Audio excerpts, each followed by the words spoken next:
اہم فیصلہ آنے والا ہے اور اہم فیصلہ جو ہے پاکستان کی سیاسی زندگی اور موت کا فیصلہ ہے۔ ریاست عوام کا نام ہے اور عوام جو ہے وہ اپنے فیصلے کا حق مانگ رہی ہے اور آئینی ملک میں بغاوت کے حالات ہیں۔ اگر آئین کے آج فیصلے کو نہ مانا گیا تو یہ ملک ریاست میں بغاوت ہوگی۔ نواز شریف کہہ رہا ہے 500 روپے کا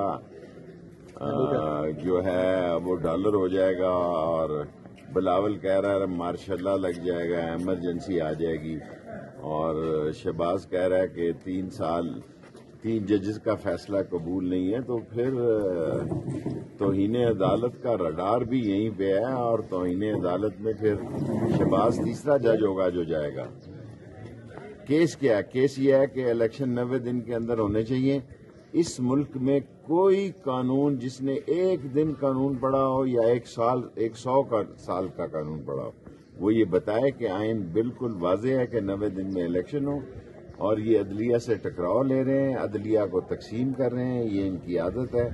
یہ ذلیل و رسوا ہوں گے اور پی ڈی ایم اور یہ شریفان اور شریف برادران اور زرداری خاندان ان کے خلاف ایسا عوام نکلیں گے کہ یہ بھاگ نہیں سکیں گے۔ بہتر یہ ہے کہ جمہوریت کا فیصلہ آئین اور قانون کا مان لیا جائے، ورنہ اپنی سیاسی اور تباہی اور بربادی کے لیے تیار ہو جائے۔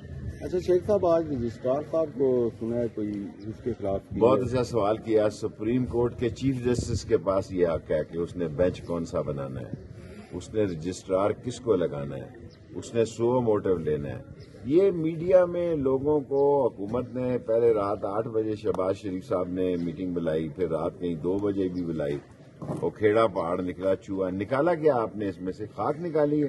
ہمت ہے تو کر کے بتاؤ۔ آج فیصلہ آ جائے گا، اس کے خلاف آپ نکلیں باہر، پھر دیکھیں لوگ بھی نکلیں گے اور ایسے نکلیں گے کہ تمہیں وہاں چھوڑ کر آئیں گے جہاں سے آپ کو پیرا شوٹر کے ذریعے ڈرا۔ تو نظر آ رہا ہے سامنے لکھا ہوا ہے ظلم مٹنے کے لیے 2 چیزوں سے مٹے گا بھائی۔ ایک عدل کی کرسی پہ جو لوگ بیٹھتے ہیں نا، وہ عدل کے حساب سے فیصلے کرنے لگے، دوسرا قوم نکل کھڑی ہے اس ظلم کے خلاف، تو ظلم ختم ہو جائے گا۔ یا ان دونوں میں سے کوئی ایک چیز ہو جائے یا دونوں ہو جائے۔ اگر 420 کا مقدمہ تھا، اس وقت عدلیہ میں جو لوگ بیٹھے ہوئے کیس دیکھ رہے تھے وہ پوچھتے نا یار چیٹ ہوا کون ہے؟ جب ان کو دکھتا کوئی چیٹ نہیں ہوا کیس ختم کر دیتے۔ تو ظالم ظلم کر ہی نہیں پاتا۔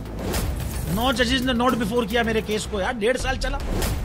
شخصی ضمانت کا کیس، سیم کیس اسلام آباد میں کر دیا۔ ایک ہی الزام پہ 2 کیس ہو نہیں سکتے بھائی۔ مطلب 60 دن کا وقت ہوتا ہے، 102 دن کے بعد میں جیت گیا، کیس بری ہو گیا، 102 دن کے بعد اپیل فائل کی، ایکسپٹ کر لی۔ نہیں کرتے نا ایکسپٹ، ختم ہو جاتا نا ظلم یار۔ بھری عدالت میں مجھے بری کر دیا، پھر پتہ نہیں کیا ہوا 2.5 گھنٹے بعد کا نوٹ بیفور، میں نہیں سنتا یہ کیس۔ کھڑے رہتے اپنے فیصلے پہ، مٹ جاتا ظلم۔ اللہ تعالیٰ نے بٹھایا ان کرسیوں پہ ان کو یار، یہ اللہ تعالیٰ کی طرف سے فیصلے کرنے ہیں۔ تو یا تو یہ فیصلے آئیں گے، ظلم مٹ جائے گا، یا قوم کھڑی ہو جائے گی ظلم کے خلاف۔ سپریم کورٹ کے منصور علی شاہ صاحب جسٹس ایک آرڈر پاس کیا ان کی بینچ، اور اس آرڈر کے اندر انہوں نے بڑا کلیئر بتا دیا کہ جی بریت کی جو درخواستیں ہیں وہ کب کب لگیں گی۔ اس میں سے ایک وجہ انہوں نے بتائی کہ جی جب کوئی کرائم ہی نہ ہوا ہو تو بری کر دیں تاکہ عدالتوں پہ بوجھ نہ رہے، وہ کیسز چلتے نہ رہے۔ سپریم کورٹ یہ مثالیں کب بنائے گا؟ ایسے لوگوں کے خلاف جو اس طرح کی ایف آئی آر کاٹ رہے ہیں، ایسے آفیسرز، اور ایسے لوگ جو اس طرح کے کیسز کو ججز چلا رہے ہیں۔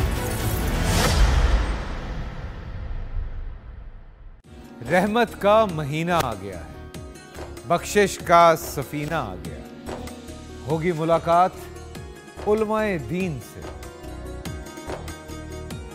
جو دیں گے اتحاد بین المسالکین کا درس۔ ذکر ہوگا انبیاء کرام، رمضان کی اسپیشل ٹرانسمیشن رمضان میں۔